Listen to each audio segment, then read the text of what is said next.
Hi friends, എല്ലാവർക്കും toppers ട്രാക്കിലേക്ക് സ്വാഗതം. ശ്രീനാരായണ ഗുരു ഓപ്പൺ യൂണിവേഴ്സിറ്റിയുടെ PG പ്രോഗ്രാമിലെ കോർ കോഴ്സായിട്ടുള്ള foundational skills for research and റൈറ്റിങ്ങിലെ ഫസ്റ്റ് ബ്ലോക്കിലെ ഫസ്റ്റ് ചാപ്റ്ററിലെ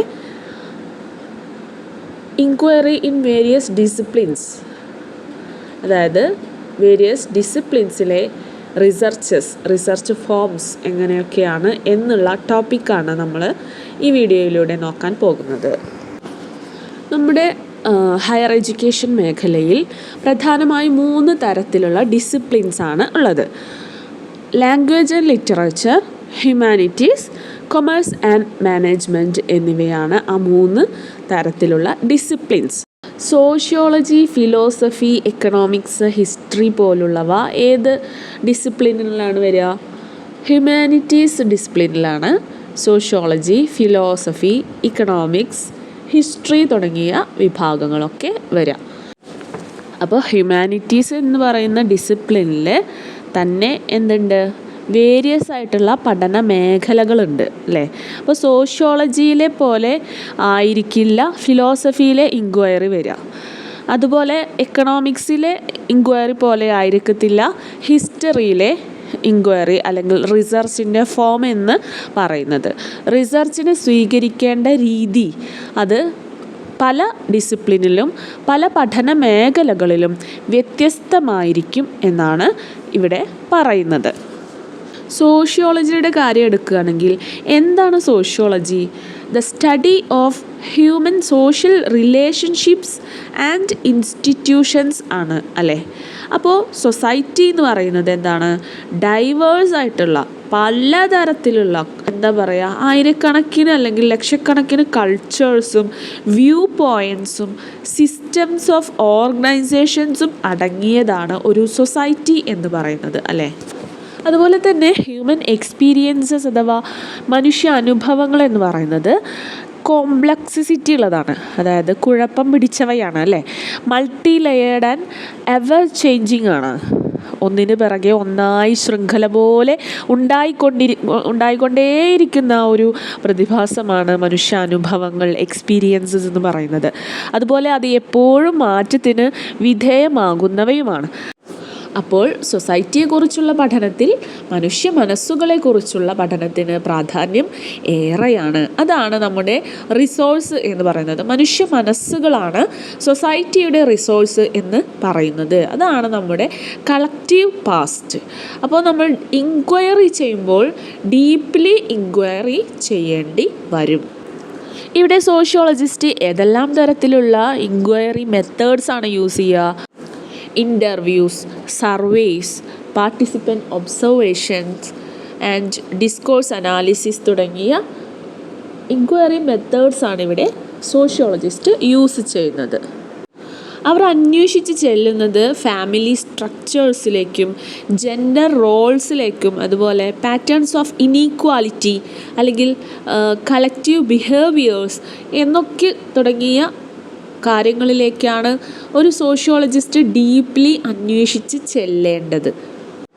ഇത്തരത്തിലുള്ള റിസർച്ചുകളാണ് നമുക്ക് എങ്ങനെയാണ് ഒരു ഗ്രൂപ്പ് ഫോമിംഗ് നടക്കുന്നത്, അല്ലെങ്കിൽ how people interact with others, അല്ലെങ്കിൽ എങ്ങനെയാണ് മനുഷ്യൻ ഇവിടെ നിലനിൽക്കുന്നത് എന്നൊക്കെ തുടങ്ങിയിട്ടുള്ള കാര്യങ്ങളിലേക്ക് ഉൾക്കാഴ്ച തരുന്നത് അല്ലെങ്കിൽ വെളിച്ചം വീശുന്നത് എന്ന് നമുക്ക് പറയാം. ഫിലോസഫിയുടെ കേസിൽ എങ്ങനെയാണ്? ഫിലോസഫി എന്ന് പറഞ്ഞാൽ തത്വചിന്തയാണ് അല്ലേ?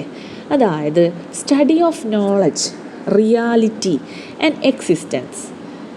അത് fundamentally based on questioning and logical reasoning. ക്വസ്റ്റ്യനിങ്ങിനെയും ലോജിക്കൽ റീസണിങ്ങിനെയും ബേസ് ചെയ്തിട്ടുള്ള ഒരു സ്റ്റഡി ഓഫ് നോളജ് ഏരിയ ആണ് ഫിലോസഫി എന്ന് പറയുന്നത്. അപ്പോൾ ഫിലോസഫേഴ്സ് എങ്ങനത്തെ ക്വസ്റ്റ്യൻസാണ് ചോദിക്കുന്നത്? ഫൗണ്ടേഷണൽ ക്വയറീസ് ആണ് അല്ലേ? About the nature of being, അല്ലെങ്കിൽ എത്തിക്സ്, അല്ലെങ്കിൽ ജസ്റ്റിസ്, ബ്യൂട്ടി ആൻഡ് മീനിങ് തുടങ്ങിയവയെക്കുറിച്ചൊക്കെയുള്ള ക്വസ്റ്റ്യൻസാണ്, തത്വചിന്താപരമായ ക്വസ്റ്റ്യൻസാണ് ആര് ചോദിക്കുക? ഫിലോസഫേഴ്സ് ചോദിക്കുക. ത്രൂ കൺസെപ്ച്വൽ അനാലിസിസ്, കൺസെപ്റ്റ്സാണ് അവിടെ അല്ലേ, തിയറീസാണ്, അവരുടെ ഓരോരുത്തരുടെയും സ്വന്തമായ പേഴ്സ്പെക്റ്റീവും സ്വന്തമായ ചിന്തകളുമാണ് അവിടെ അനലൈസ് ചെയ്യപ്പെടുന്നത്. തോട്ട് എക്സ്പെരിമെൻറ്റ്സ്, ചിന്തകളിലൂടെയാണ് പരീക്ഷണങ്ങൾ നടത്തുന്നത്. And deductive ആർഗ്യുമെൻറ്റേഷനാണ്. ഡിഡക്റ്റീവും ഇൻഡക്റ്റീവും നമുക്കിനി വരുന്നുണ്ട്, ആ സമയത്ത് പറയാം. They examine the fundamental assumptions we make about the world. ലോകത്തെക്കുറിച്ച് നമ്മൾ ഫണ്ടമെൻ്റലി അസ്യൂം ചെയ്തിട്ടുള്ള കാര്യങ്ങളെക്കുറിച്ചാണ് അതിൽ പറയുന്നത്. This constant inquiry leads to new perspectives, ideas and frameworks for understanding life's deepest mysteries. ജീവിതത്തിൻ്റെ ഡീപ്പിലുള്ള മിസ്റ്ററീസിനെ കുറിച്ച്, ജീവിതത്തിൻ്റെ രഹസ്യത്തെക്കുറിച്ച് അന്വേഷിച്ചു പോകുന്ന, ചിന്തകളിലൂടെ അന്വേഷിച്ചു പോകുന്ന ഒരു വിഭാഗമാണ് എന്ത്? ഫിലോസഫി എന്ന് പറയുന്നത്. തത്വചിന്താപരമായിട്ടാണ് ഇൻക്വയറി ചെയ്യേണ്ടത്, റിസർച്ച് ചെയ്യേണ്ടത് എന്നാണ് ഈ ഒരു ഭാഗത്ത് പറയുവാനുള്ളത്.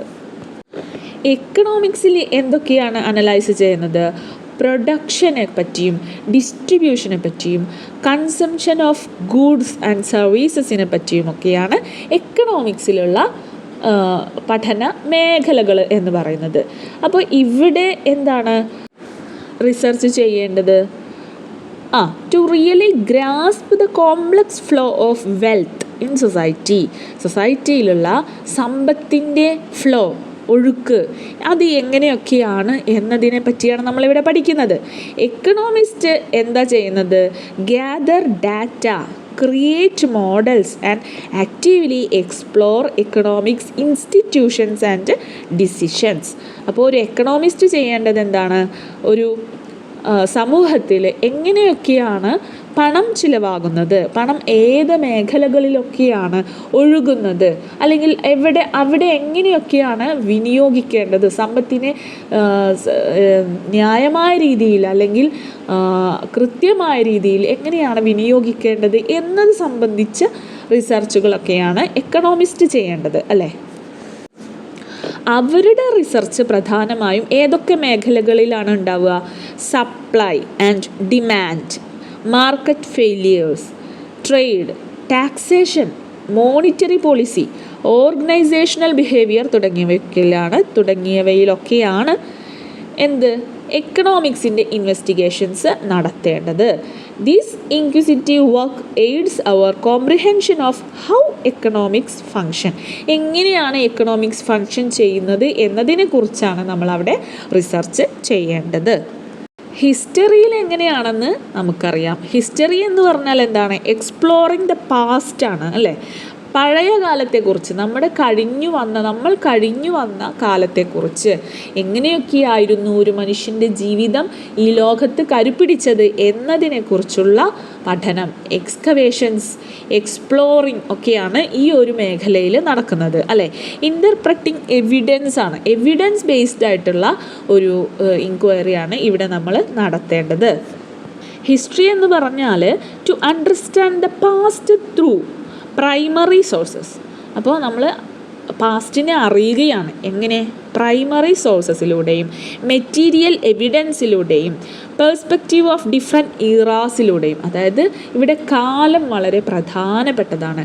ഡിഫറെൻറ്റ് ഈറാസ്, ഡിഫറെൻ്റ് ആയിട്ടുള്ള ടൈം പീരീഡുകളിൽ നമ്മുടെ ഹിസ്റ്ററി എങ്ങനെയായിരുന്നു എന്നതിനെക്കുറിച്ചുള്ള പഠനമാണ് ഈ ഒരു മേഖലയിൽ നടക്കുന്നത്. ഹിസ്റ്റോറിയൻസ് എന്താണ് ഡിഗ് ചെയ്യേണ്ടത്? അവരുടെ archives, artifacts, oral accounts and records of bygone times, അതായത് ഡിഫറെൻറ്റ് ടൈംസിലുള്ള ഇത്തരം കാര്യങ്ങളിലൂടെയൊക്കെയാണ്, പുരാവസ്തു ഗവേഷണങ്ങളിലൂടെയൊക്കെയാണ് ഹിസ്റ്ററിയുടെ റിസർച്ച് നടത്തേണ്ടത്. Their exploratory research paints a textured portrait of what life has been like for different people and cultures. അത് നമ്മൾ പറഞ്ഞു അല്ലേ. അവരുടെ എക്സ്പ്ലോറേഷൻസ് എങ്ങനെയാണ് ചെയ്യേണ്ടത്? ഡിഫറെൻറ്റ് പീപ്പിൾസിലൂടെയും ഡിഫറെൻറ്റ് കൾച്ചേഴ്സിലൂടെയും കടന്നു പോയിട്ട് കഴിഞ്ഞ കാലത്തെ പീപ്പിൾ അല്ലെങ്കിൽ ജനങ്ങൾ എങ്ങനെയാണ് ജീവിച്ചിരുന്നത് എന്നതിനെ കുറിച്ചാണ് നമ്മൾ ആ മേഖലയിൽ ചർച്ച ചെയ്യുന്നത്, അല്ലെങ്കിൽ ആ മേഖലയിൽ ഡിഗപ്പ് ചെയ്യുന്നത്. This nuanced understanding comes not from passive observations but from actively investigating traces of human activity and interpretable remains. അപ്പോൾ മനുഷ്യൻ്റെ ആക്ടിവിറ്റീസ് നമുക്കറിയാം, പല ഗുഹാചിത്രങ്ങളിലൂടെയൊക്കെയാണ് നമ്മൾ കഴിഞ്ഞു പോയ കാലത്ത് എങ്ങനെയൊക്കെയായിരുന്നു ജീവിതമുണ്ടായിരുന്നത്. അജന്ത എല്ലോറ ഗുഹകളൊക്കെ നമ്മൾ കേട്ടിട്ടുണ്ട്. അപ്പോൾ അത്തരം ഗുഹാചിത്രങ്ങളിലൂടെയും അല്ലെങ്കിൽ നമ്മൾ ഡിഗപ്പ് ചെയ്ത് കുഴിച്ച് ശാസ്ത്ര ഗവേഷകർ, പുരാവസ്തു ശാസ്ത്ര ഗവേഷകരൊക്കെ കുഴിച്ചെടുക്കുന്ന അതിനിടയിൽ കണ്ടുകിട്ടുന്ന പഴയകാല ആയുധങ്ങൾ, ആഭരണങ്ങൾ, അവരുടെ നാണയങ്ങൾ, അവരുടെ ഉപയോഗിച്ചിരുന്ന ഓരോ വസ്തുക്കൾ, അതിലൂടെയൊക്കെ നമ്മൾ കടന്നു പോയി വളരെയധികം സിസ്റ്റമാറ്റിക്കായിട്ട് നമ്മളതിനെ റിസർച്ച് ചെയ്ത് പുതിയ പഠനങ്ങൾക്കുമേൽ പുതിയ പഠനങ്ങൾ വന്നിട്ടൊക്കെയാണ് നമ്മൾ ഇത്രയും കാലം എങ്ങനെയാണ് മനുഷ്യൻ ജീവിച്ചിരുന്നത്, അല്ലെങ്കിൽ ഓരോരോ സംസ്കാരങ്ങൾ, സിന്ധു നദീതട സംസ്കാരം, ഹാരപ്പൻ സംസ്കാരം തുടങ്ങിയവയൊക്കെ കുറിച്ച് അറിയുന്നത് എങ്ങനെയാണ്? നമ്മൾ ഈ ഹിസ്റ്റോറിക്കൽ റിസർച്ചുകളിലൂടെയാണ്, അല്ലേ? അപ്പോൾ ചരിത്രാത്മക ഗവേഷണം അഥവാ ഹിസ്റ്റോറിക്കൽ റിസർച്ച് എന്ന് പറഞ്ഞാൽ ഭൂതകാലത്തെ വ്യാഖ്യാനിക്കാനുള്ള ശ്രമമാണ്, പാസ്റ്റിനെ എക്സ്പ്ലെയിൻ ചെയ്യാനുള്ള ഒരു ശ്രമമാണ്. നമ്മുടെ വിദൂര ഭൂതകാലം എന്നോ അല്ലെങ്കിൽ സമീപ ഭൂതകാലം എന്നോ ഉള്ള വ്യത്യാസം അതിനില്ല എന്നത് ഓർക്കുക. വിശ്വസനീയമായ തെളിവുകൾ ലഭിക്കുക എന്നതാണ് ചരിത്രാത്മക ഗവേഷണം നേരിടുന്ന ഏറ്റവും വലിയ അല്ലെങ്കിൽ പ്രധാനപ്പെട്ട വെല്ലുവിളി എന്ന് നമുക്ക് പറയാം. തെളിവുകൾ വേണ്ടത്ര ലഭിച്ചാൽ പോലും യുക്തിബോധമുള്ള വിശകലനം നമുക്ക് കൂടിയേ തീരൂ. ഉദാഹരണത്തിന് ഏതെങ്കിലും ഒരു പ്രാചീന സാഹിത്യകൃതികളിൽ കാണുന്ന സംഭവങ്ങൾ തെളിവുകളായി സ്വീകരിച്ച് ചരിത്രത്തോടൊപ്പം വായിക്കുകയാണെങ്കിൽ അത് ഗവേഷകരെ തെറ്റായ നിഗമനങ്ങളിലേക്ക് കൊണ്ടുചെന്നെത്തിക്കാൻ സാധ്യതയുണ്ട്. എന്നാൽ ഒരു സാമൂഹ്യ ശാസ്ത്രജ്ഞനെ സംബന്ധിച്ചിടത്തോളം ചരിത്രാത്മക ഗവേഷണം കൂടുതൽ അവസരങ്ങൾ സൃഷ്ടിക്കും എന്ന് നമ്മൾ മനസ്സിലാക്കുക. നമ്മൾ നേരത്തെ പറഞ്ഞതുപോലെ ഹ്യൂമാനിറ്റീസ് ഡിസിപ്ലിനിൽ നമ്മൾ എപ്പോഴും ഓർക്കേണ്ട കാര്യം എന്താണ്? ഹ്യൂമൻ എക്സ്പീരിയൻസസ് എപ്പോഴും കോംപ്ലക്സ് ആണ്. അപ്പോൾ അതിനെ നമ്മൾ ഡിസ്ക്രൈബ് ചെയ്യണമെങ്കിൽ എപ്പോഴും ഒരു ക്യൂരിയോസിറ്റി, ഒരു ചൈൽഡ് ലൈക്ക് ക്യൂരിയോസിറ്റി നമുക്ക് ഉണ്ടായിരിക്കണം. നമ്മുടെ ഉള്ളിലെ രഹസ്യങ്ങളെക്കുറിച്ച് അറിയാനുള്ള ആകാംക്ഷ, അല്ലെങ്കിൽ സോഷ്യൽ വെബ്സ്, അതായത് കണക്ഷൻസ് ഉണ്ടല്ലോ, നമ്മുടെ സമൂഹത്തിൽ എന്തിനൊക്കെ ബന്ധപ്പെട്ട് കിടക്കുന്ന ചില കാര്യങ്ങളുണ്ട്, അവയെക്കുറിച്ച് അറിയാനുള്ള ആകാംക്ഷ. അതുപോലെ ഫിനാൻഷ്യൽ ഫ്ലോസ്, പണത്തിൻ്റെ ഒഴുക്ക്, ചിലർ പണക്കാരാണ്, ചിലർ പണക്കാരല്ല, പാവപ്പെട്ടവരാണ്, ദരിദ്രരാണ്, അതിനെക്കുറിച്ചൊക്കെ എന്തുകൊണ്ടായിരിക്കാം അങ്ങനെ എന്നറിയാനുള്ള ഒരു ആകാംക്ഷ. അതുപോലെ നമ്മുടെ കഴിഞ്ഞുപോയ മുത്തുകൾ, അതായത് വിജ്ഞാനത്തിൻ്റെ മുത്തുകൾ വിതറിക്കൊണ്ട് നമ്മളെ കടന്നുപോയ ആൻസിസ്റ്റേഴ്സിനെ കുറിച്ച് അറിയാനുള്ള ആകാംക്ഷ ഒക്കെ എന്തുണ്ടായിരിക്കണം? ഒരു സോഷ്യൽ സയൻസുമായി ബന്ധപ്പെട്ട് റിസർച്ച് നടത്തുന്ന ഒരു റിസർച്ചർക്ക് ഉണ്ടായിരിക്കേണ്ടതാണ്. പേഷ്യൻസോടുകൂടി, ക്ഷമയോടുകൂടിയിട്ട് ഇത്തരം കാര്യങ്ങളിലേക്ക്, ഇത്തരം ഹ്യൂമാനിറ്റിയുടെ കാലിഡോസ്കോപ്പിലൂടെ നോക്കാനുള്ള കഴിവ് റിസർച്ചർക്ക് ഉണ്ടായിരിക്കണം. അപ്പോഴങ്ങനെ റിസർച്ച് ചെയ്ത് ഇൻക്വയറി ചെയ്ത് നമ്മൾ എത്താൻ പോകുന്നത് വളരെ വലിയ അത്ഭുതങ്ങളിലേക്കായിരിക്കാം. നമ്മൾ ഇനിയും കണ്ടെത്തിയിട്ടില്ലാത്ത പല അത്ഭുതങ്ങളിലേക്കും നമ്മൾ എത്തിപ്പെടാൻ ചാൻസ് ഉണ്ട് എന്നാണ് പറയുന്നത്. അടുത്ത ഡിസിപ്ലിൻ ലാംഗ്വേജ് ആൻഡ് ലിറ്ററേച്ചറാണ്. ഭാഷാശാസ്ത്രത്തിൻ്റെ മേഖല വളരെ വിപുലമായ ഒന്ന് തന്നെയാണ്. Language is deeply connected to human identity. മനുഷ്യൻ്റെ ഐഡൻറ്റിറ്റിയുമായി ഏറ്റവും അടുത്ത് നിൽക്കുന്ന ഒരു മേഖലയാണ് ലാംഗ്വേജ് അഥവാ ഭാഷ എന്ന് പറയുന്നത്. The words we use shape how we see the world and understand ourselves. അപ്പോൾ നമ്മൾ പറയുന്ന വാക്കുകളിലൂടെയാണ് നമ്മൾ എങ്ങനെയാണ് ലോകത്തെ മനസ്സിലാക്കിയിരിക്കുന്നത്, അല്ലെങ്കിൽ എന്താണ് നമ്മൾ എന്നുള്ളതിനെ മറ്റുള്ളവർക്ക് മനസ്സിലാക്കി തരുന്നത് നമ്മുടെ വാക്കുകളാണ്. എന്നാൽ ലിറ്ററേച്ചർ എന്താണ്? ഒരു വാതിലാണ് അല്ലേ into different ways of using language ഉപയോഗിച്ച് നമുക്ക് ഡിഫറെൻറ്റ് മീനിങ്സ് എങ്ങനെ ഉണ്ടാക്കിയെടുക്കാം എന്നുള്ളതിനുള്ള ഒരു വാതിലാണ് ലിറ്ററേച്ചർ എന്ന് പറയുന്നത്. നമ്മൾ പല കാര്യങ്ങളും മനസ്സിലാക്കിയെടുക്കുക, അല്ലെങ്കിൽ പല ഐഡിയാസ് ഫോം ചെയ്യുക, ഐഡിയാസിനെ മറ്റുള്ളവരിലേക്ക് എത്തിക്കുക, നമ്മുടെ ചിന്തകളെ മറ്റുള്ളവരിലേക്ക് എത്തിക്കുക എന്നൊക്കെയുള്ള കാര്യങ്ങൾ നടക്കണമെങ്കിൽ ലിറ്ററേച്ചർ വേണം. കഥകൾ വായിക്കുമ്പോൾ നമുക്ക് എന്താ മനസ്സിലാകുന്നത്? ഡിഫറെൻറ്റ് ടൈം പീരീഡിലുള്ള അതായത് പല യുഗങ്ങളിലുമുള്ള മനുഷ്യർ എങ്ങനെയാണ് ജീവിതത്തെ നോക്കിക്കണ്ടിരുന്നത്, അവരുടെ കാഴ്ചപ്പാടുകൾ, അവരുടെ ചിന്താരീതികൾ, അവരുടെ ജീവിത രീതികൾ, അതൊക്കെ എന്തൊക്കെയായിരുന്നു എന്ന് നമുക്ക് മനസ്സിലാക്കിയെടുക്കാൻ ഈ ലിറ്ററേച്ചറും ലിംഗ്വിസ്റ്റിക്സും അതായത് സ്റ്റഡി ഓഫ് ലാംഗ്വേജും നമുക്ക് ഉപകാരപ്പെടുന്നുണ്ട്. ഭാഷയെക്കുറിച്ചുള്ള പഠനം എന്താണ്? നമ്മളെക്കുറിച്ച് തന്നെ പഠിക്കാനുള്ള ഒരു വഴിയാണ് നമുക്ക് തുറന്നിട്ട് തരുന്നത് അല്ലേ. ഭാഷ മാറുന്നതിനനുസരിച്ച് മനുഷ്യരുടെ കൾച്ചർ, സംസ്കാരം എങ്ങനെയൊക്കെ മാറുന്നു എന്നതിനെക്കുറിച്ചും നമുക്ക് പഠിക്കാനുണ്ട്. ലിറ്ററേച്ചർ എന്ന് പറയുന്നത് നമ്മളെ മറ്റുള്ളവരുമായി കണക്റ്റ് ചെയ്യുന്ന ഒരു കോഡാണ്, ഒരു വഴിയാണ് അല്ലേ. മറ്റുള്ള ദൂരപ്രദേശങ്ങളിലെ കഥകളൊക്കെ കേൾക്കുമ്പോൾ നമ്മൾ വിചാരിക്കാറുണ്ട്, ആഹാ ഇത് എൻ്റെയും ജീവിതമാണല്ലോ, അല്ലെങ്കിൽ എൻ്റെയും ജീവിതത്തിലെ അംശങ്ങൾ ഇതിലുണ്ടല്ലോ. അപ്പോൾ നമ്മൾ എന്താ മനസ്സിലാക്കുന്നത്? എല്ലായിടത്തും ഹ്യൂമാനിറ്റി എന്ന് പറയുന്നത്, ഈ ലോകം മുഴുവനും ഹ്യൂമാനിറ്റി എന്ന് പറയുന്നത് ഒന്നാണ്, ഏകമാണ് എന്ന് നമ്മൾ കഥകളിലൂടെ മനസ്സിലാക്കുന്നുണ്ട് അല്ലേ. അപ്പോൾ ഭാഷയെക്കുറിച്ചുള്ള പഠനം എന്ന് പറയുന്നത് എന്താണ്? എങ്ങനെ ഭാഷ നമ്മുടെ ചിന്തകളെയും നമ്മുടെ എക്സ്പ്രഷൻസിനെയും ഒക്കെ എങ്ങനെയാണ് ഷേപ്പ് ചെയ്യുന്നത് എന്നതിനെക്കുറിച്ചുള്ള പഠനം കൂടിയാണ് അല്ലേ. അപ്പോൾ എല്ലാ ലാംഗ്വേജസിനും അതിൻ്റേതായിട്ടുള്ള യുണീക്ക് സ്ട്രക്ചർ ഉണ്ട്, അതിൻ്റേതായിട്ടുള്ള ഒരു വികാസ പരിണാമ വഴികളുണ്ട്, അത് മോൾഡ് ചെയ്യപ്പെട്ടിട്ടുള്ള ഒരു ഹിസ്റ്ററി ഉണ്ട്. അപ്പോൾ ഈ റിസർച്ചേഴ്സ്, ലിംഗ്വിസ്റ്റിക്കുമായി ബന്ധപ്പെട്ടിട്ടുള്ള റിസർച്ചേഴ്സ് എന്താണ് ചെയ്യേണ്ടത്? ഇത്തരം കോംപ്ലക്സിറ്റി, എങ്ങനെയാണ് ഈ ഒരു ഭാഷ രൂപാന്തരപ്പെട്ടത്, എങ്ങനെയൊക്കെയായിരുന്നു അതിൻ്റെ ഘടന രൂപീകരിക്കപ്പെട്ടത് എന്നതിനെക്കുറിച്ചുള്ള മേഖലയിലാണ് റിസർച്ചർ കൂടുതലായി ചിന്തിക്കേണ്ടതും അതിനെക്കുറിച്ച് വർക്ക് ചെയ്യേണ്ടതും എന്നുള്ളതാണ് ഇവിടെ പറയുന്നത്. ആന്ത്രപ്പോളജിസ്റ്റായിട്ടുള്ള ഫ്രാൻസ് ബൊവാസ് 19-ാം നൂറ്റാണ്ടിലെയും 20-ാം നൂറ്റാണ്ടിലെയും അമേരിക്കൻ ലാംഗ്വേജസിൽ പഠനം നടത്തുകയുണ്ടായി. എന്നിട്ട് അദ്ദേഹം കണ്ടെത്തുകയാണ് യൂറോപ്യൻ ലാംഗ്വേജസിൻ്റെ ഗ്രാമാറ്റിക്കൽ സ്ട്രക്ചറിൽ നിന്നും തദ്ദേശീയമായിട്ടുള്ള നേറ്റീവായിട്ടുള്ള ചില അമേരിക്കൻ ലാംഗ്വേജസിന് ഒരു ഡിഫറൻസ് ഉണ്ട് എന്ന് കണ്ടെത്തുകയുണ്ടായി. അപ്പോൾ ഇതിൽ നിന്ന് ആ ഒരു പുതിയ വെല്ലുവിളി ഉയരുകയാണ്. എല്ലാ ഭാഷകളും, പാശ്ചാത്യമായിട്ടുള്ള എല്ലാ ഭാഷകളുടെയും ഗ്രാമാറ്റിക്കൽ സ്ട്രക്ചർ ഒന്നല്ല എന്ന നിഗമനത്തിലേക്ക് എത്തിച്ചേരാൻ ഈ ഒരു റിസർച്ച് സഹായിക്കുകയുണ്ടായി. അപ്പോൾ ഇത്തരം പുതിയ നോളജുകൾ സൃഷ്ടിക്കുക എന്നുള്ളതാണ് ഒരു റിസർച്ചറുടെ കടമ എന്ന് പറയുന്നത്. ഇനി കൊമേഴ്സ് ആൻഡ് മാനേജ്മെൻറ്റ് ഡിസിപ്ലിനിൽ സ്റ്റുഡൻസ് പീപ്പിൾസിനെ മനസ്സിലാക്കാൻ വേണ്ടി ആണ് എന്ത് ചെയ്യുന്നത്? റിസർച്ച് ചെയ്യുന്നത് അല്ലേ. പുതിയ ഒരു പ്രൊഡക്റ്റിനെ മാർക്കറ്റിൽ ഇറക്കണമെങ്കിൽ അവർ മസ്റ്റായിട്ട് പീപ്പിൾസിൻ്റെ മൈൻഡും എന്തുകൊണ്ട് ഒരു വ്യക്തി ഈ ഒരു പ്രൊഡക്റ്റ് വാങ്ങണം എന്നതിനെക്കുറിച്ചുമൊക്കെ റിസർച്ച് ചെയ്തേ പറ്റൂ. ഈ പ്രൊഡക്റ്റ് അവരുടെ കമ്പനിക്ക് എത്രമാത്രം ഏൺ ചെയ്തു തരും എന്നതിനെക്കുറിച്ച് റിസർച്ച് നന്നായി നടത്തിയതിന് ശേഷമേ അവർ ആ ഒരു പ്രൊഡക്റ്റിനെ ജനങ്ങളുടെ ഇടയിലേക്ക് ഇറക്കുകയുള്ളൂ. അപ്പോൾ ഈ ഒരു മേഖലയിലുള്ളവർ എന്താ ചെയ്യുക?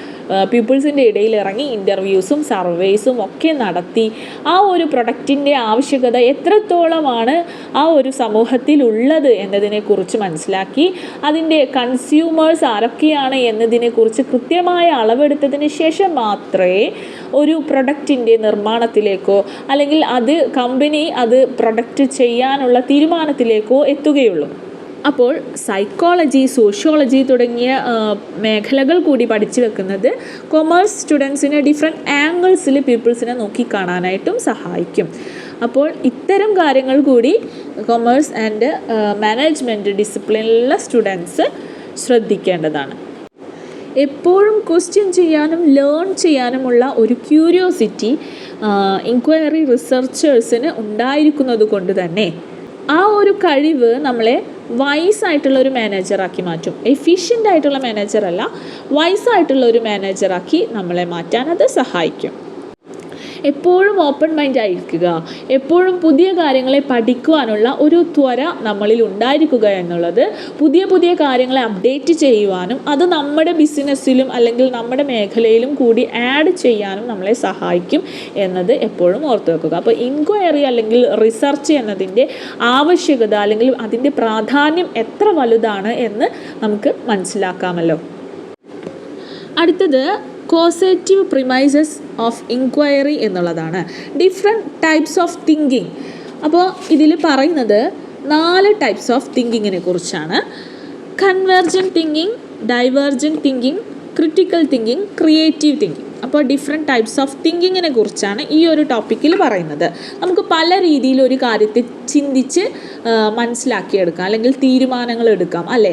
അപ്പോൾ ഇതിൽ പറയുന്നത് ഒരു കഥയാണ്, നമ്മുടെ മഹാഭാരതത്തിലെ അരക്കില്ലത്തിൻ്റെ കഥയാണ് ഈ ഒരു ടെക്സ്റ്റ് ബുക്കിൽ നമുക്ക് ഉദാഹരണമായിട്ട് ചൂണ്ടിക്കാണിച്ചിട്ടുള്ളത്. അതായത് മഹാഭാരത കഥയിലെ പാണ്ഡവന്മാർ 5 പേരുണ്ടല്ലേ, ഈ 5 പേരും 5 തരത്തിലാണ് ചിന്തിച്ചത് എന്നുള്ളത് തന്നെയാണ് നമുക്കിവിടെ ഉദാഹരണമായിട്ട് തന്നിട്ടുള്ളത്. അപ്പോൾ നമ്മുടെ ഓരോരുത്തരുടെയും തിങ്കിങ് മേഖല എന്ന് പറയുന്നത് ഡിഫറെൻ്റ് ആണ്. നമ്മുടെ വ്യൂ ഓഫ് തിങ്കിങ്, അതായത് നമ്മുടെ വ്യൂ ഓഫ് തോട്ട്സ് എന്ന് പറയുന്നത് ഡിഫറെൻ്റ് ആണ്. നമ്മുടെ ചിന്താരീതികൾ നമ്മൾ അറിഞ്ഞിട്ടുള്ള ഒരു എക്സ്പീരിയൻസസിനെ ബേസ് ചെയ്തിരിക്കും, നമ്മുടെ അറിവുകളെ ബേസ് ചെയ്തിരിക്കും. അപ്പം നമ്മുടെ ചിന്താരീതികളും വ്യത്യസ്തമായിരിക്കും. ഇവിടെ പറയുന്നത് ഒരു അരക്കില്ലത്തിൻ്റെ കഥയുണ്ട് മഹാഭാരതത്തിൽ. അതായത് ദുര്യോധനൻ പാണ്ഡവന്മാർക്ക് മെഴുക് കൊണ്ട് ഒരു കൊട്ടാരം നിർമ്മിച്ച് നൽകുകയാണ്. അപ്പോൾ ഇത് മെഴുകാണ്, ഇതിലിവരെ പെടുത്തിയിട്ട് ഇവരെ കത്തിച്ച് കളയാനായിരുന്നു അദ്ദേഹത്തിൻ്റെ പ്ലാൻ. അപ്പോൾ ഇത് മെഴുകാണ് എന്ന് തിരിച്ചറിഞ്ഞത് 5 പേരും വ്യത്യസ്തമായ രീതിയിലാണ്. മൂത്തവനായ യുധിഷ്ഠിരൻ കൺവേർജൻറ്റ് തിങ്കിങ് രീതിയാണ് സ്വീകരിച്ചത്. അവിടെ ലഭ്യമായിട്ടുള്ള ക്ലൂസ് യൂസ് ചെയ്തിട്ട് അദ്ദേഹം തീരുമാനിക്കുകയാണ് ഇവിടെ എന്തോ ഒരു പ്രശ്നമുണ്ടല്ലോ എന്നുള്ളത്. കാലുകൊണ്ട് മെഴുകിൻ്റെ ഫ്ലോറിൽ ടച്ച് ചെയ്തപ്പോൾ ആ ഫ്ലോറിനുണ്ടായിരുന്ന ടെക്സ്ചറാണ് അദ്ദേഹത്തെക്കുറിച്ച് അത് ചിന്തിച്ചത്. ഇത് സാധാരണ കാണാറുള്ള ഒരു ഫ്ലോർ അല്ലല്ലോ, ഇതിനെന്തോ ഒരു പ്രശ്നമുണ്ടല്ലോ എന്നാണ് അദ്ദേഹം ചിന്തിക്കുകയും തീരുമാനത്തിലെത്തുകയും ചെയ്തത്. അപ്പോൾ ലഭ്യമായിട്ടുള്ള തെളിവുകളുടെ അടിസ്ഥാനത്തിൽ ലോജിക്കലി റീസണിങ് ആയിട്ടുള്ള ഒരു കൺക്ലൂഷനിൽ എത്താനാണ് കൺവേർജൻറ്റ് തിങ്കേഴ്സ് ശ്രമിക്കുന്നത്. It involves focusing on finding a single correct answer to a problem or question എന്നുള്ളതാണ് അതിൻ്റെ പ്രത്യേകത. ഒരു സിംഗിളായിട്ടുള്ള കറക്റ്റ് ആൻസറിലേക്ക് ഫോക്കസ് ചെയ്യുന്നു എന്നുള്ളതാണ് കൺവേർജൻറ്റ് തിങ്കിങ്ങിൻ്റെ പ്രത്യേകത. എന്നാൽ ഭീമൻ എങ്ങനെയാണ് ചിന്തിച്ചത്? ഡൈവേർജൻറ്റ് തിങ്കിങ് ആണ് ഭീമൻ യൂസ് ചെയ്തത്. ഡിഫറെൻ്റ് ആയിട്ടുള്ള പോസിബിലിറ്റീസ് യൂസ് ചെയ്തിട്ട് അദ്ദേഹം ഒരു യൂണീക്കായിട്ടുള്ള സൊല്യൂഷനിൽ എത്തിച്ചേർന്നു. ഈ കൊട്ടാരത്തിൻ്റെ സവിശേഷതകളെക്കുറിച്ച് മാത്രമല്ല അദ്ദേഹം ദുര്യോധനൻ മുൻപ് തങ്ങളെ പെടുത്തിയുള്ള ട്രാപ്പുകളെക്കുറിച്ചും ആലോചിച്ചു. ദുര്യോധനൻ ഇങ്ങനെ ഒരു കൊട്ടാരം നമുക്ക് തരണമെങ്കിൽ അതിലെന്തെങ്കിലും ഒരു ഡേഞ്ചർ ഒളിഞ്ഞിരിപ്പുണ്ടായിരിക്കും എന്നും അദ്ദേഹം ചിന്തിച്ച് വേരിയസ് ആയിട്ടുള്ള പോസിബിലിറ്റീസിനെ കുറിച്ച് ചിന്തിച്ചിട്ട് ഒരു യുണീക്കായിട്ടുള്ള സൊല്യൂഷനിൽ എത്തിച്ചേർന്നു. അപ്പോൾ അദ്ദേഹം സ്വീകരിച്ച രീതി ഡൈവേർജൻറ്റ് തിങ്കിങ് എന്നുള്ള രീതിയാണ്. അപ്പോൾ ഡൈവേർജൻറ്റ് തിങ്കിങ് എന്താണ്? It involves brainstorming and considering various options to find creative solution. Brainstorming നടത്തി ഡിഫറെൻ്റ് ഐഡിയാസിനെ ക്യാപ്ചർ ചെയ്ത് വേരിയസ് ആയിട്ടുള്ള ഓപ്ഷൻസ് യൂസ് ചെയ്തിട്ട് ഒരു ക്രിയേറ്റീവ് സൊല്യൂഷനിൽ എത്തിച്ചേരുക എന്നുള്ളതാണ് ഡൈവേർജൻറ്റ് തിങ്കിങ് എന്ന് പറയുന്നത്.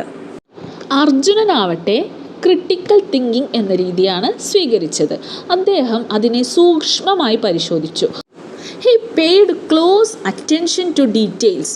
അതായത് അദ്ദേഹം ക്രിട്ടിക്കലി അസസ് ചെയ്യുകയാണ് ചെയ്തത്.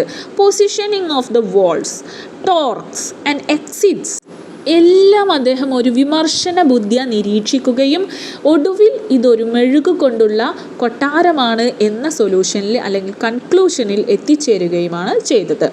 അപ്പോൾ critical thinking is the ability to analyse and evaluate information carefully, identify flaws in arguments and make well reasoned judgment. Critical thinking എന്നാൽ എന്താണ്? അതൊരു കഴിവാണ്. കിട്ടിയിട്ടുള്ള ഇൻഫോർമേഷൻസിനെ വളരെ ശ്രദ്ധാപൂർവം ഇവാലുവേറ്റ് ചെയ്തിട്ടും അനലൈസ് ചെയ്തിട്ടും ഒരു സൊല്യൂഷനിൽ ഒരു ജഡ്ജ്മെൻറ്റിൽ എത്തിച്ചേരുക എന്നുള്ളതാണ് ക്രിട്ടിക്കൽ തിങ്കിങ്ങിൻ്റെ പ്രത്യേകത. തുടരെ ചോദ്യങ്ങൾ ചോദിച്ചുകൊണ്ടും കിട്ടിയിട്ടുള്ള തെളിവുകളെ എക്സാമിൻ ചെയ്തുകൊണ്ടും അതുപോലെ സ്ട്രെങ്ത്സ് ആൻഡ് വീക്ക്നെസ് അസസ് ചെയ്തുകൊണ്ടും ചെയ്യുന്ന ഒരു തിങ്കിങ് രീതിയാണ് ക്രിട്ടിക്കൽ തിങ്കിങ് എന്ന് പറയുന്നത്. നകുലനും സഹദേവനും എങ്ങനെയാണ് ചിന്തിച്ചത്? ക്രിയേറ്റീവ്ലിയാണ് അവർ ചിന്തിച്ചത്. അതായത് അവർ ഔട്ട് ഓഫ് ബോക്സ്, ഈ കാര്യങ്ങൾക്കും അപ്പുറമുള്ളത് ചിന്തിച്ച് ഇമാജിനേറ്റ് ചെയ്ത് ചിന്തിച്ച് അതിനൊരു സൊല്യൂഷനിലേക്ക് എത്തിച്ചേരുകയാണ്. അവർ ഉടനെ തന്നെ കാലിൽ ഒരു തുണിയെടുത്ത് കെട്ടിയിട്ടാണ് ആ ഫ്ലോറിൽ നടക്കുന്നത്. ഈ ഒരു പ്രശ്നത്തെ എങ്ങനെ മറികടക്കാം എന്നുള്ളതിനെ കുറിച്ചുകൂടി അവിടെ ചിന്ത വരുന്നുണ്ട്. അപ്പോൾ ക്രിയേറ്റീവ് തിങ്കിങ് എന്ന് പറഞ്ഞാൽ എന്താണ്? Is the ability to come up with the innovative and unconventional solutions to problems. അതുവരെ സ്വീകരിച്ച സൊല്യൂഷൻസും അപ്പുറത്തേക്കുള്ള ഒരു അൺകൺവെൻഷണലായിട്ടുള്ള സൊല്യൂഷനാണ് അവിടെ വരുന്നത്. ഇമാജിനേഷൻ കൂടി അവിടെ കടന്നു വരുന്നുണ്ട്. സർഗാത്മകമായ രീതിയിൽ തിങ്ക് ചെയ്ത് അതിനൊരു സൊല്യൂഷനിലേക്ക് എത്തിച്ചേരുക എന്നുള്ളതാണ് ക്രിയേറ്റീവ് തിങ്കിങ്ങിൽ വരുന്നത്. അപ്പോൾ ഈ 4 രീതിയിലുള്ള ചിന്താരീതികളും എന്തിനാവശ്യമാണ്? ഒരു നല്ല രീതിയിലുള്ള ജീവിതം മുന്നോട്ട് കൊണ്ടുപോകുവാൻ നമുക്കാവശ്യമാണ്. അപ്പോൾ ഈ 4 രീതിയിലുള്ള ചിന്താരീതികളും നമ്മൾ റിസർച്ചിൽ കൊണ്ടുവരിക എന്നുള്ളതും വളരെ പ്രധാനപ്പെട്ടിട്ടുള്ള ഒരു കാര്യമാണ്. കൺവേർജൻറ്റ് തിങ്കിങ്ങിൽ എന്താണ്? ഒരു സ്പീഡ്, അക്യുറസി ആൻഡ് ലോജിക് അവിടെ വരുന്നുണ്ട്. നമ്മൾ ഓൾറെഡി കളക്ട് ചെയ്ത് വെച്ചിട്ടുള്ള ഇൻഫർമേഷനിൽ നിന്ന് റീകോൾ ചെയ്തിട്ടാണ് അവിടെ സൊല്യൂഷന് കണ്ടെത്തുന്നത്. എന്നാൽ ഡൈവേർജൻ്റ് തിങ്കിങ്ങിൽ എന്താണ്? ഒരു സൊല്യൂഷനിൽ മാത്രം അവർ വിശ്വസിക്കുന്നില്ല. അവർ കൂടുതലും പലതരത്തിലുള്ള ഡൈവേഴ്സ് ആയിട്ടുള്ള ഐഡിയാസിലൂടെ കടന്നു പോയിട്ടാണ് അവരൊരു സൊല്യൂഷനിൽ എത്തിച്ചേരുന്നത്. ക്രിട്ടിക്കൽ തിങ്കിങ്ങിൽ നമ്മൾ വളരെ ഓപ്പൺ മൈൻഡഡ് ആയിരിക്കണം. അവിടെ വാല്യൂസും ബിലീവ്സും എല്ലാം ക്വസ്റ്റ്യൻ ചെയ്യപ്പെടാം. എന്നിട്ട് വേണം ഒരു ജഡ്ജ്മെൻറ്റിൽ എത്താനായിട്ട്. ക്രിയേറ്റീവ് തിങ്കിങ്ങിൽ എങ്ങനെയാണ്? അൺകൺവെൻഷനലി നമ്മൾ എന്ത് ചെയ്യാണ്? ഒരു ജനറേറ്റ് ചെയ്യാണ്, പുതിയ കാര്യത്തെ സൃഷ്ടിക്കുകയാണ് അവിടെ ചെയ്യുന്നത്. അപ്പോൾ ഈ എല്ലാ ടൈപ്സ് ഓഫ് തിങ്കിങ്ങും നമുക്ക് റിസർച്ചിൽ വളരെ അത്യാവശ്യമാണ് എന്ന് മനസ്സിലാക്കുക. അപ്പോൾ ഇന്നത്തെ സെഷൻ ഇവിടെ അവസാനിക്കുകയാണ്. നെക്സ്റ്റ് വീഡിയോയിൽ ഫോർമൽ ആൻഡ് ഇൻഫോർമൽ ഇൻക്വയറി എന്ന് പറയുന്ന ടോപ്പിക്കും questions and answers in research or inquiry എന്നുള്ള ടോപ്പിക്കും കൂടി എടുത്തു കഴിഞ്ഞാൽ നമ്മുടെ ഈ ഒരു ചാപ്റ്റർ തീരുകയാണ്. അപ്പോൾ ഈ ഒരു വീഡിയോ നിങ്ങൾക്ക് ഇഷ്ടപ്പെട്ടെങ്കിൽ ലൈക്ക് ചെയ്യുക. നിങ്ങളുടെ അഭിപ്രായങ്ങൾ തീർച്ചയായും കമൻറ്റ് ചെയ്യുക. അതുപോലെ സബ്സ്ക്രൈബ് ചെയ്യാതെ കാണുന്നവരുണ്ടെങ്കിൽ സബ്സ്ക്രൈബ് ചെയ്യാൻ മറക്കരുത്. നിങ്ങളുടെ സുഹൃത്തുക്കൾക്ക് കൂടി ഈ ഒരു വീഡിയോ ഷെയർ ചെയ്ത് കൊടുത്താൽ അവർക്ക് കൂടി ഈ ഒരു അറിവ് ലഭിക്കുകയാണ്. പ്രത്യേകിച്ച് ഡിസ്റ്റൻസ് സ്റ്റുഡൻസ് ആയതുകൊണ്ട് തന്നെ ക്ലാസ്സസ് കിട്ടാത്ത സാഹചര്യത്തിൽ ഈ ഒരു വീഡിയോ വളരെ ഉപകാരപ്രദമായിരിക്കുമെന്ന് ഞാൻ വിശ്വസിക്കുന്നു. എൻ്റെ കഴിവിൻ്റെ പരമാവധി ഞാൻ ശ്രമിച്ചിട്ടുണ്ട് എന്ന് വിശ്വസിച്ചുകൊണ്ട് നിർത്തുന്നു. നന്ദി.